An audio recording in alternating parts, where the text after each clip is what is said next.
جب آپ کی توجہ اللہ کی جانب، میرے نبی پاک صلی اللہ تعالی علیہ وسلم نے فرمایا ہر چیز اپنے رب سے مانگ، ہر چیز مانگ، ہر چیز مانگ۔ یا رسول اللہ کیا کچھ؟ میرے محبوب نے فرمایا تیرے گھر میں نمک بھی ختم ہو جائے تو وہ بھی اپنے رب سے مانگا کر، تو مانگنا وہ تجھے دے گا، تو اس کی بارگاہ میں کشکول طلب دراز کو کرنا۔ اور ترمذی شریف میں عجیب لفظ ہے، رسول کائنات نے فرمایا، رب کریم فرماتا ہے جب میرا بندہ ہاتھ اٹھاتا ہے نا تو مجھے حیا آتی ہے کہ میں خالی کیسے لوٹا دوں اس کے۔ اتنے بڑے بادشاہ کی بارگاہ میں دعا کی بڑی طاقت ہے۔ میرے نبی پاک نے فرمایا دعا مومن کا ہتھیار ہے، دعا مومن کا، دعا مومن کا۔ حضور نے فرمایا تقدیر کو سوائے دعا کے کوئی چیز نہیں بدل سکتی۔ دعا مومن کا ہتھیار ہے، یہ کافر کے پاس کوئی نہیں، یہ ہتھیار ہے مومن کا۔ اللہ کرے آپ کو سمجھ آئے، پھر سنیں کئی بار کہہ چکا ہوں، یہ ہتھیار ہے۔ کافر کے مقابلے میں جو تیرے پاس سب سے بڑا ہتھیار ہے وہ دعا ہے۔ دعائیں کرانی چھوڑ دی، کرنی چھوڑ دی، لینی چھوڑ دی۔ حضرت سیدنا انس بن مالک رضی اللہ تعالیٰ عنہ فرمایا کرتے تھے میں نے وہ رنگ دیکھا ہے جب حضور دعا مانگتے تھے اور حضور کی مقدس آنکھوں میں آنسو بھی ساتھ ہی بہا کرتے تھے، میں نے وہ انداز دیکھا ہے۔ بھائی اپنا مصلی کا، عبادت کا، وظائف کا، اللہ اللہ کا سلسلہ اس کو مضبوط کرے، اپنی دعائیں کے تعلق کو مضبوط کرے۔ دعائیں بڑے انقلاب برپا کر دیتی ہیں۔ ہم تھوڑے تھوڑے نا جب سے خشک ہوئے ہیں نا، خشک، اور میری تو جماعت ہی صوفیاء کی جماعت تھی، ہم تو داتا علی اجمیری کی جماعت سے، ہم تو خواجہ اجمیری کی جماعت سے، ہم تو شیخ احمد فاروق سرہندی کی جماعت سے، ہم تو صوفیاء کی جماعت۔ ہماری جماعت نے بھی وہ تعلق جو ہمارے بزرگوں نے بنایا۔ بزرگ اللہ کے قریب کیسے جاتا ہے؟ ہمارے یہاں نا بہت سارے لوگ کہتے ہیں جی نظر ہو گئی تو کام ہو گیا۔ بھائی جو بخاری مسلم میں طریقہ ہے نا اللہ کا قرب پانے کا وہ تو نفل ہے۔ نبی کریم علیہ السلام نے فرمایا بندہ نفلوں کے ذریعے رب کے قریب جاتا ہے، اور اتنا قریب جاتا ہے کہ پھر اللہ اس کی زبان بن جاتا ہے، اللہ اس کی آنکھیں بن جاتا ہے، کان بن جاتا ہے، ہاتھ اور پیر بن جاتا ہے۔ تو یہ تو عبادت ہے، یہ تو اللہ کی بارگاہ کی حاضری ہے جو آپ کو اللہ کے قریب کرے گی۔ فرمایا وَإِذَا سَأَلَكَ عِبَادِي عَنِّي فَإِنِّي قَرِيبٌ، محبوب جب میرے بندے آپ کی بارگاہ میں آ کے میرے بارے میں پوچھیں نا تو ان سے کہہ دینا میں ان کے قریب ہی ہوں، قریب ہی ہوں۔ دلیل کیا ہے؟ یہ جب بھی مجھ سے دعا مانگیں گے میں ان کی دعاؤں کو قبول فرماؤں گا، میں ان کے قریب ہوں، میں ان کے قریب ہوں۔ یہ جب بھی دعا مانگیں گے نا میں قبول کروں گا، میں ان کے قریب۔ اللہ تبارک و تعالیٰ کے بندے اللہ سے محبت کرتے، رب کی بارگاہ میں جھکتے، اس کو اپنے دکھ سناتے، اس کے پیارے محبوب صلی اللہ تعالیٰ علیہ وسلم کا وسیلہ لے کے اس کے حضور حاضر ہو جاتے، پیشانیاں سجدوں سے روشن ہوتی۔ ہم نا ہر چیز کے لیے وقت نکالتے ہیں، ہر چیز کے لیے، لیکن عبادت کے لیے وقت نہیں نکالتے۔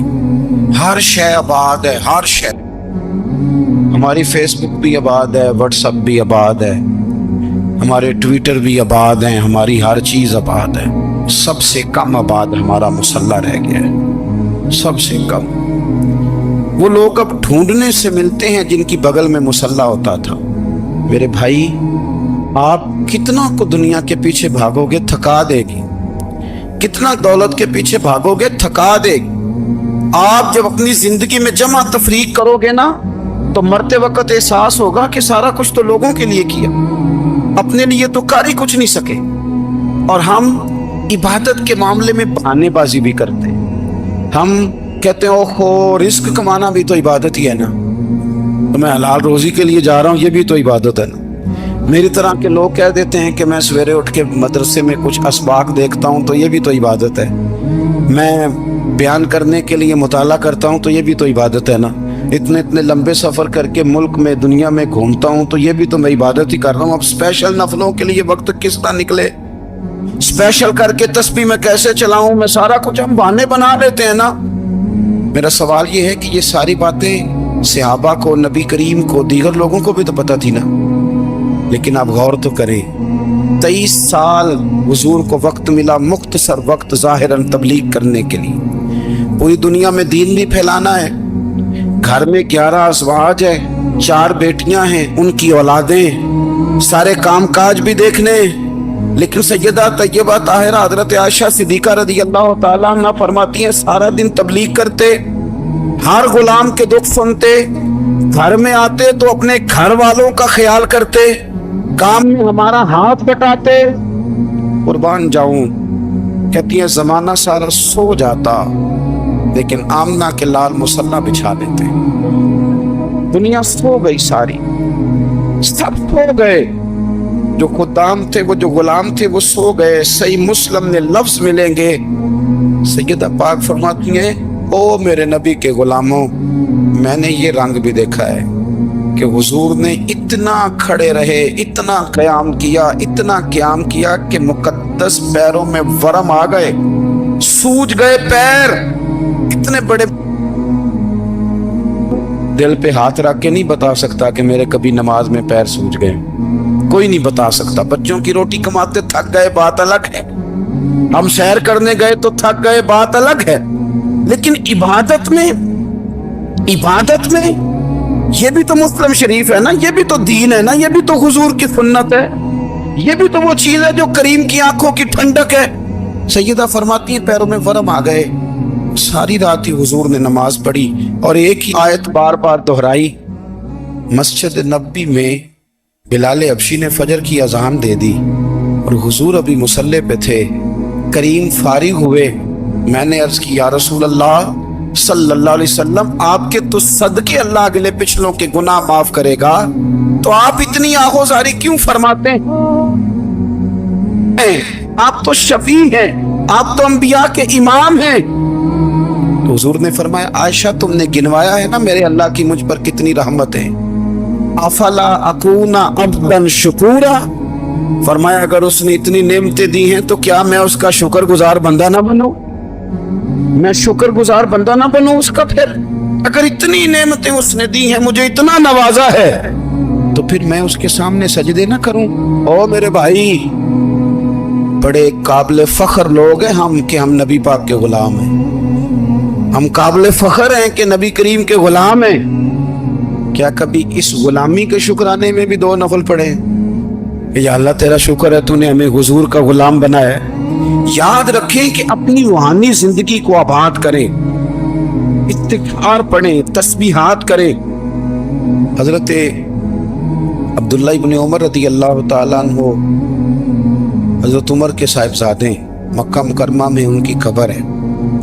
میں نے جب انہیں پڑھا تو مجھے ان سے بڑا پیار ہو گیا، لیکن آپ کو پتہ ہے وہاں جا کے کسی شخص کا مزار تلاش کرنا یا پوچھنا ایک مشکل کام ہوتا ہے۔ ایک دفعہ میں مکہ شریف میں حاضر تھا، ایک گاڑی والا ڈرائیور مجھے کہنے لگا کہ مولانا میں آپ کو جانتا ہوں، مجھے آپ سے محبت ہے، ایک بات بتاؤں آپ کو؟ میں نے کہا بتاؤ۔ کہنے لگے حضرت عبداللہ ابن عمر کی قبر دیکھنی ہے۔ میں نے کہا یہ تو نہیں کہہ رہا، یہ کسی نے بندوبست کرایا ہے، یہ اللہ نے تیرے دل میں بات ڈالی کہ ہو گیا تو لے چل مجھے۔ حضرت عبداللہ ابن عمر کو نبی پاک نے فرمایا تھا راجل صالح، یہ نیک بندہ ہے، یہ متقی آدمی۔ حضرت عبداللہ ابن عمر رضی اللہ تعالیٰ عنہ سیدنا فاروق اعظم رضی اللہ تعالیٰ عنہ کے صاحبزادے ہیں، اور ان کی ہمشیرہ سیدہ حفصہ رضی اللہ تعالیٰ عنہ حضور کی زوجہ محترمہ۔ ایک دن اپنی ہمشیرہ سے کہنے لگے کہ نبی کریم صلی اللہ تعالیٰ علیہ وسلم گھر میں آئے نا، اور اگر حضور غم امت میں پریشان نہ ہوں، طبیعت کو حشاش بشاش دیکھو، تو ذرا پوچھنا تو صحیح حضور کا میرے بارے میں کیا، پوچھنا تو صحیح کہ کریم کی بارگاہ میں میرا کیا مقام ہے، میرے بارے میں حضور کیا فرماتے ہیں۔ اب بہن کو کام بتائے، اور بتائے بھی بھائی، اور پھر بہن وہ کام نہ کرے، یہ تاریخ میں ہوتا نہیں۔ حضرت عمر فاروق رضی اللہ تعالیٰ عنہ کی صاحبزادی ام المومنین رضی اللہ تعالیٰ عنہ فرماتی ہیں کہ میں تو بس منتظر تھی، انہوں نے تو کہا تھا نا کہ اگر تم حشاش بشاش دیکھو تو بات کرنا، لیکن حضور تشریف لائے، میری باری تھی، میرے گھر تشریف لائے، کھانا پیش کیا تو فوراً میں نے عرض کی حضور ایک بات پوچھنی تھی۔ حضور نے فرمایا پوچھئے۔ میں نے عرض کی حضور میرے بھائی عبداللہ ابن عمر کے بارے میں آپ کا کیا خیال ہے؟ نوجوانوں میری بات پہ غور کرنا، میرے بھائی کے بارے میں آپ کا کیا خیال ہے؟ نبی کریم صلی اللہ تعالیٰ علیہ وآلہ وسلم نے میری طرف دیکھا اور پھر حضور زیر لب تھوڑا مسکرائے. اور بریلی کے امام کہتے ہیں کہ حضور مسکرا دیتے تھے نا تو جو بڑا دکھی ہوتا تھا وہ بھی ہنس پڑتا تھا. اب سوال پیدا ہوتا تھا کہ پھر تو اس مسکراہٹ کے لیے انتظار کرنا پڑتا ہوگا کئی مہینے کے حضور مسکرائیں تو رونے والے ہنسیں. تو اعلیٰ حضرت فرماتے نہیں، انتظار نہیں کرنا پڑتا، یہ مسکراتے رہنا تو حضور کی عادت ہے. جس سچی سے روتے ہوئے ہنس پڑے اس تبسم کی عادت پہ لاکھوں سلام. یعنی یہ تو عادت ہے حضور کی مسکراتے رہنا، اس کے لیے انتظار نہیں کرنا پڑتا. بھائیو آپ خیال رکھیں گے، غور کریں گے. حضرت عبداللہ ابن عمر رضی اللہ تعالیٰ عنہ کے بارے میں پوچھا تو سیدہ فرماتی ہیں کہ نبی کریم صلی اللہ تعالیٰ علیہ وسلم نہ زیر لب مسکرائے اور فرمایا حفصہ میرا بھائی ہے تو اچھا، لیکن میں نے سنا ہے کہ عشاء کی نماز پڑھتا ہے تو فجر تک سویا ہی رہتا ہے. او نوجوانوں، 10 بجے تک سونے کی بات نہیں ہوئی، 9 بجے تک سونے کی بات نہیں ہوئی، 11 بجے اٹھنے کی بات نہیں. حضور فرمانے لگے میں نے سنا ہے کہ عشاء کی نماز پڑھ کے سو جاتا ہے اور فجر تک سویا ہی رہتا ہے، اسے چاہیے کہ تہجد کے وقت اٹھا کرے، اللہ کی بارگاہ میں حاضر ہوا کرے، آہوزاری کرے، سجدے کرے، عبادت کرے. اٹھتا ہے اور فجر میں جا کے اٹھتا ہے. حضرت جناب حفصہ رضی اللہ تعالیٰ عنہ کہتی ہے میں نے جناب عبداللہ ابن عمر کو پیغام دیا اور میں نے کہا میرے جوان بھائی سون. نبی پاک نے فرمایا ہے تو اچھا پر تہجد میں نہیں اٹھتا، نفل نہیں پڑھتا. او میری ملت کے جوانوں، مزہ نہیں آ جاتا جب ساری دنیا سوئی ہو، ساری دنیا، اور بستر بھی گرم ہو اور نیند بھی پورا غلبہ کر رہی ہو اور اچانک گھنٹی بجے دماغ میں، آنکھ کھلے، گھڑی پہ نظر پڑے، 3:30 4 بجے کا پیغام گھڑی بتائے اور کوئی چڑھتی جوانی والا اٹھ کے وضو کرے اور جب وہ مصلی کھول کے بچھائے تو مدینے والے محبوب کہتے ہیں کہ ہر نماز پہ رب ثواب دیتا ہے اور جو اٹھ کے تہجد کی نماز پڑھے اسے دیکھ کے تو رب مسکراتا ہے. جو اس کی شان کے لائق ہے، جو اس کی شان کے لائق، وہ مسکراتا ہے، خوش ہوتا ہے کہ میرا بندہ تہجد میں اٹھ گیا، مسکراتا ہے. کاش ہماری صبحیں کبھی اپنے مالک کے نام ہو جائیں. کاش کے صبح حضرت ابو الحسن رحمۃ اللہ تعالی علیہ حضرت معاذ ابن جبل رضی اللہ تعالیٰ عنہ کے پاس بیٹھا کرتے تھے. فرماتے ہیں ان سے جو پیار بڑھا تو پھر میرا مصلی سے بھی بڑھ گیا. تابعی ہیں، فرماتے ہیں صحابی رسول سے محبت ہوئی تو ذکر سے بھی ہو گئی، پھر درود شریف سے بھی ہو گئی. محبت ان سے بڑھی تو پھر اللہ نے مسجد کا پیار بھی بڑھا دیا. آپ فرماتے ہیں کہ میری ہر وقت طبیعت چاہتی تھی کہ بس اللہ اللہ کروں، بس اللہ اللہ کروں، بس نہ میں ذرا تھوڑی جان چھڑاؤں لوگوں سے، کو 10 منٹ ملے تو میں کچھ 4 نفل پڑھ لوں، میں تھوڑا سا نہ بچوں لوگوں سے اور مجھے تسبیح ملے تو میں نہ کچھ 400-500 دفعہ استغفار پڑھوں، سبحان اللہ، الحمدللہ، اللہ اکبر، لا حول ولا قوت الا باللہ، میں نہ تسبیحات پڑھوں. فرماتے ہیں کہ بچے تھے گھر میں 6-7، غربت تھی، کام ملتا کوئی نہیں تھا. میں کام چور نہیں تھا، کام ڈھونڈتا تھا، پر اللہ کی قدرت کے کام نہیں ملتا تھا. فرماتے ہیں کہ میں نے ایک دن اپنی اہلیہ سے کہا کہ آج میں پھر جاتا ہوں کام ڈھونڈنے. تو میری بیوی بڑی فرما بردار تھی، پر اس دن نہ غربت کے ہاتھوں تنگ آ کے کہنے لگی آج نانا کوئی تو چیز لے کے آیا. اور مجھ سے بچوں کی بھوک نہیں دیکھی جاتی ہے، سب روگاں دا روگ محمد جس دا نام غریبی، کنڈ بلا کے لنگ جاندے نہیں دوست یار قریبی. آج نہ کچھ لے کے آیا تو میں بچے لے کے چلی جاؤں گی. شیخ فرماتے ہیں کہ میں بڑا پریشان گھر سے نکلا، پر میں نے صبح سے لے کے زور تک کام ڈھونڈا، کام ملا کوئی نہیں. تو میرے دل میں خیال آیا چلو کام نہیں ملتا تو اللہ اللہ تو کرے نا، چلو بندوں کی مزدوری نہیں ملتی تو رب کریم کی عبادت ہی کرتے ہیں. فرماتے ہیں کہ میں نے نا فرات کے پانی سے وضو کیا، نہر کے، شدید دھوپ تھی، ساتھ ریت تھی اور ریت تپ رہی تھی. میں نے اپنا رومال وہیں مصلی کے طور پر بچھا لیا اور فرماتے ہیں کہ زور سے لے کر عصر تک نماز پڑھی، دھوپ بھی پورے زور پہ، پر میرے سجدے کا ذوق بھی پورے زور پہ۔ فرماتے ہیں سورج بھی چمک رہا ہے اور رب کی عبادت کا ذوق بھی پورے زور پہ، میں سجدہ کروں تو پھر میرا اٹھانے کو جی نہ چاہے۔ میرے استاد لکھا کرتے تھے، یہ ان کا شعر ہے، وہ کہا کرتے تھے مجھے سوز دے، مجھے ساز دے، اور مجھے نیم شب کا نیاز دے، دم سجدہ خود کو میں توڑ دوں، مجھے ایسا ذوق نماز دے۔ اور میں تیری بہار کا پھول ہوں، میں کھلا بھی ہوں تو تیرے لیے، مجھے میری شاخ سے توڑ لے، مجھے اپنی زلف کا ناز دے۔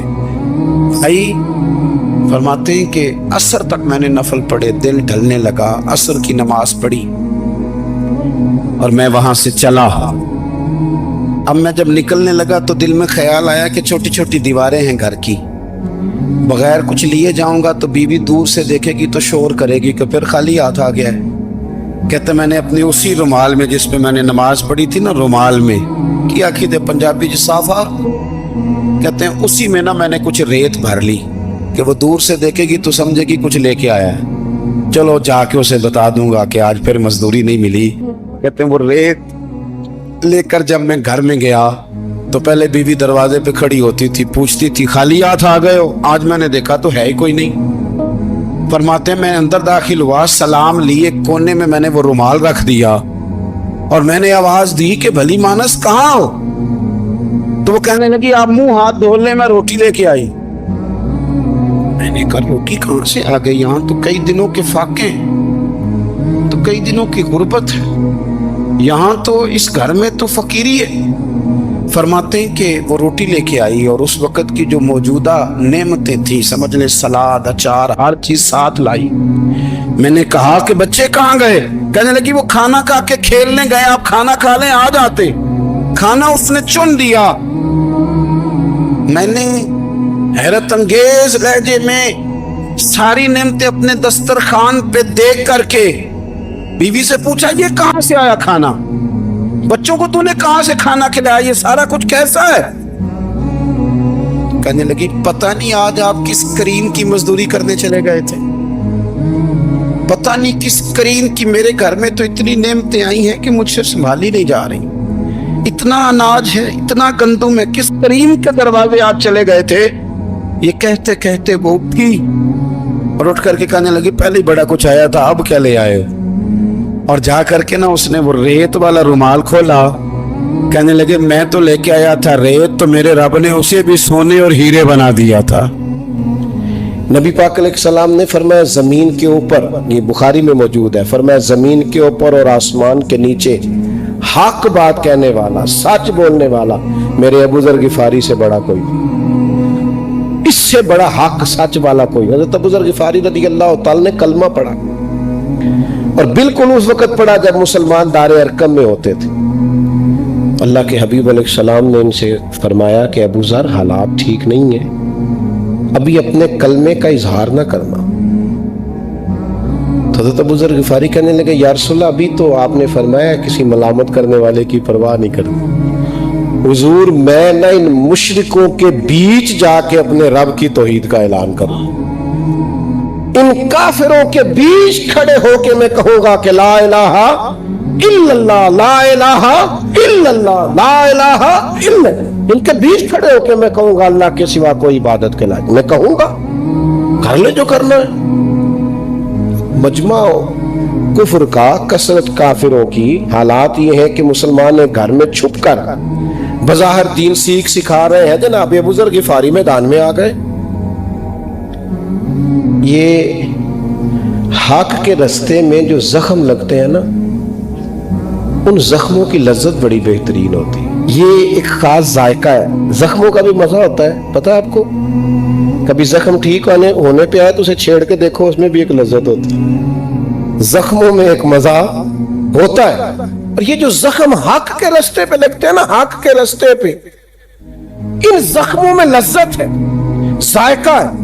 یہ جو تانے حق کی راہ میں آپ کو ملتے ہیں نا، یہ آپ کی نیند ضائع نہیں کرتے، یہ آپ کی نیند کو بہتر کرتے ہیں، تسلی اور سکون کی نیند آتی۔ ہم نے جتنے تانے سہے ذات کے لیے سہے، کاروبار کے لیے سہے، حق کے رستے میں جو تانے لگتے ہیں ان کا تو مزہ ہی بڑا ہے۔ جفا جو عشق میں ہوتی ہے وہ جفا ہی نہیں، اقبال کہتے ہیں جفا جو عشق میں ہوتی ہے وہ جفا ہی نہیں، اور گر ستم نہ ہو تو محبت میں کچھ مزہ ہی نہیں۔ بے ذائقہ ہے محبت اگر اس میں ستم نہیں ہے۔ آپ سیدھے سیدھے جا رہے ہیں تو آپ کے ڈرائیور ہونے کا پتہ کیسے چلے گا؟ یہ تو 4 کھڈے آئیں گے تو پتہ چلے گا گاڑی چلانی آتی ہے کہ نہیں۔ یہ تو میرے بھائی کہیں رش ملے گا تو اندازہ ہوگا کہ آپ کو رش سے نکلنا آتا ہے کہ نہیں۔ حضرت ابو ذر غفاری رضی اللہ تعالیٰ عنہ بیچ کھڑے ہو کے مشرک اور کافروں کے کہنے لگے لا الہ الا اللہ، لا الہ محمد رسول اللہ صلی اللہ علیہ وسلم۔ انہوں نے وہی کیا جنہوں نے کرنا تھا، انہوں نے پکڑ کے مارا، بڑا شدید مارا۔ حضرت عباس رضی اللہ تعالیٰ عنہ جناب نبی رحمت صلی اللہ علیہ وسلم کے چچا جان، ابھی انہوں نے اپنے کلمے کا اعلان نہیں کیا تھا، وہ آئے جناب ابو ذر غفاری کے اوپر لیٹ گئے، کہنے لگے پاگل ہو گئے ہو؟ تم جب ملک شام کی طرف تجارت کرنے جاتے ہو تو بنو غفار قبیلے سے گزر کے جاتے ہو، اور یہ بنو غفار قبیلے کا آدمی ہے، اس طرح زد و کوب کرو گے تو اپنی تجارت تباہ کر بیٹھو گے، شرم کرو۔ انہوں نے جناب ابو ذر کو چھوڑ دیا، کہا کل نہ آنا اور ماریں گے، آج کے بعد بات نہ کرنا۔ پر میں نے کہا زخموں کا بھی مزہ ہوتا ہے، ان کی بھی لذت ہوتی ہے، کیا کرے اس رستے کا بھی بڑا ذائقہ ہے۔ زخم پہ زخم کھا کے جی اور خون میں جگر کے گھونٹ پی، اور پھر آہ نہ کر لبوں کو سی، پھر آہ نہ کر لبوں کو سی، کیوں؟ یہ عشق ہے کو دل لگی نہیں۔ حضرت ابو ذر غفاری رضی اللہ تعالیٰ انہوں نے رات بڑی مشکل سے گزاری، وہ ٹائم آیا عصر کے قریب کا ٹائم جب کافر ٹولیاں بنا کے بیٹھتے تھے، پھر آ گئے اور آ کے پھر کہنے لگے لا الہ الا اللہ، لا الہ الا اللہ، لا الہ الا اللہ۔ انہوں نے پھر مارنا شروع کیا، زور زور سے مار رہے ہیں، اور جناب ابو ذر غفاری کہہ رہے ہیں لا الہ الا اللہ۔ مار کھائی راہ خدا میں پر حق ہوتا ہے، اس کا اپنا ذائقہ ہے، سچائی کی ایک لذت ہے۔ اور میری ملت کے نوجوانوں خبردار یار، جھوٹ کے سہارے اور جھوٹی عزت کے سہارے زندگیاں بیکار ہو جاتی۔ یہ دیکھو سچے لوگ، انہوں نے پھر مارا، حضرت عباس پھر آئے، انہوں نے پھر چھڑایا۔ نبی کریم کو پتہ چلا نا بار بار مار کھاتے ہیں، تو حضور فرمانے لگے آسمان کے نیچے اور زمین کے اوپر اس سے زیادہ حق کہنے والا بندہ کوئی نہیں۔